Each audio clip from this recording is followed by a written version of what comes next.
Welcome to Beyond the Book, presented by Juxtabook. I'm Zach Christensen. It's our weekly Q&A episode, answering your questions about book publishing, author branding, and launching and marketing your book. Let's begin. Hey, I'm just curious, launching a book continues to change from what it was 20 years ago, 10 years ago, 5 years ago.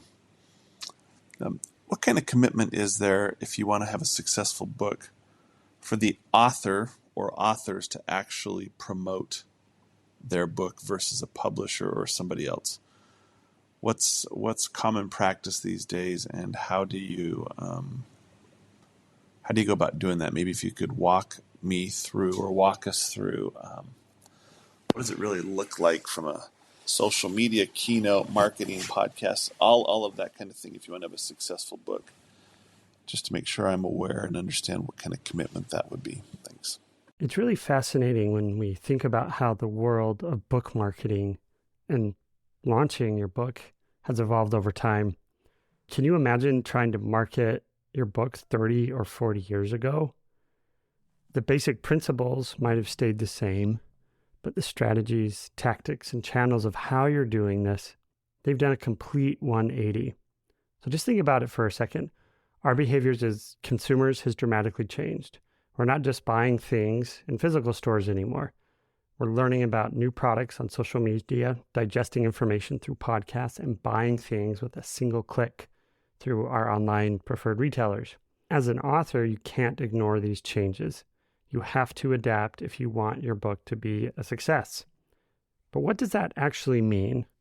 Well, first things first, you need to know who your audience is. You need to know where they hang out, what they like, and what they don't like. Once you've got that down, you can start thinking about how much commitment and time you're willing to put into marketing your book and the efforts that you do in and day out. Now, I'm not going to lie, capturing someone's attention in today's fast-paced world is no easy feat. Did you know that the average attention span is now just estimated to be 2 to 3 seconds? That's less time than it takes to tie your shoes. So how do you get someone to notice your book in such a short amount of time? 2 options to consider.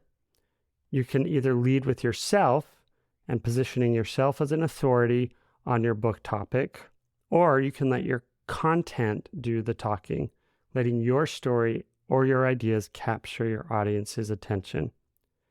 If you choose the first option, you're going to have to step up your game to be present and be out there on podcasts, interviews, writing, blogs, guest blogs, being a part of your social media consistently, and really you will become the face and the voice of your book. It's your author brand that's going to lead the way.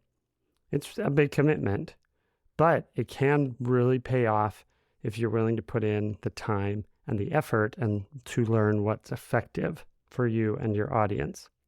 On the other hand, if you decide to let your content lead, you'll need to make sure your story or ideas are compelling enough to grab your audience's attention.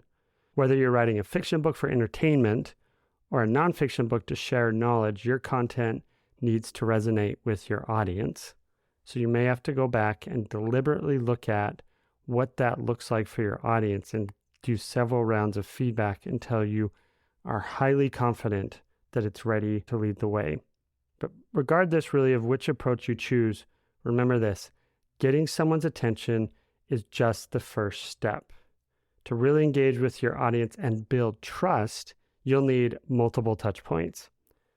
Some things I've seen and some experts say it takes 7 touch points on average before someone will commit to making a purchase or taking the next step in the engagement with someone. Others suggest it could be as many as 15 to 20 touch points. So what's the key takeaway here? As an author, you need to be committed. Whether you're self-publishing or going through the traditional route, marketing your book is going to take time, effort, and a whole lot of perseverance. You can have all the support and tools in the world, but at the end of the day, you're the one driving this ship.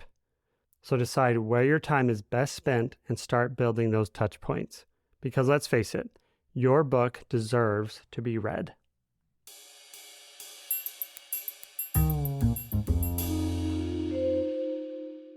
If you have any questions about a recent episode, I'd love to hear from you.